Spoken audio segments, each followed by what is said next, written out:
Hi, this is Marcia Brubeck of marciabrubeck.com.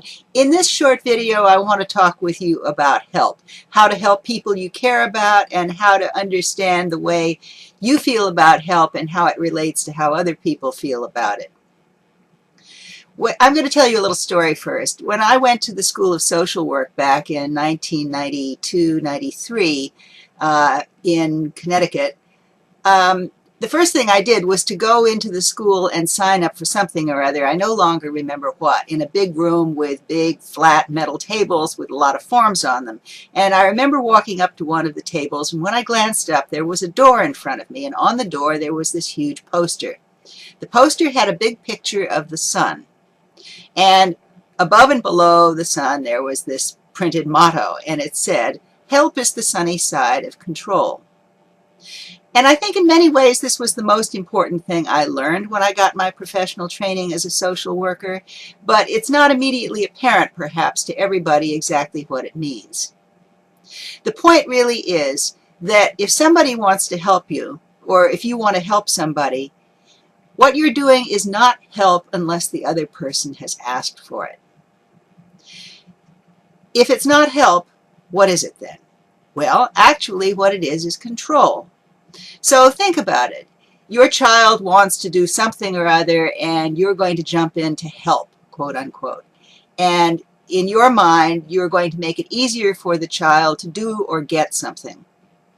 But if the child didn't ask you for this, then what you're doing is exercising your judgment, and you are assuming, and you're probably right if you're the parent, the child's very young, that you know better than the child does what the child needs. But this reasoning doesn't work so well with adults. Maybe God would feel that you know better what your mother needs than she does. But the likelihood is great that another adult is going to feel like a perfectly capable expert on their own needs. And as a way of showing respect for the other person, you need to acknowledge that. So what you want to say is there something you need from me? Is there something I can do to help? And if the other person says, no, thanks very much, then you can say, if there is, will you let me know? And if the other person says yes, you're done. There's nothing further that you need to do.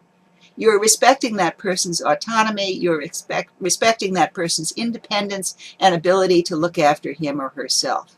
And that's really the key piece with help. People need to be the judge of what they need for themselves, and they need to be able to ask for help when they want it.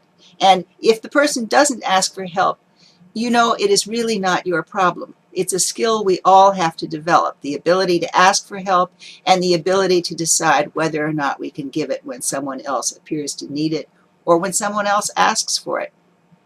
So this is a really complicated topic, and it gets into a subject that therapists think of as boundaries, ways of setting limits with people. And I'll have more to say about this in future videos. But in the meantime, I want you just to remember this simple principle about asking for help. It's one of a number of communication tips that I write about in my book, Love More, Fight Less. I urge you to get a copy. You can go to my website, marciabrubeck.com, and download a copy for $40, or you can get a copy free of charge just by signing up for it.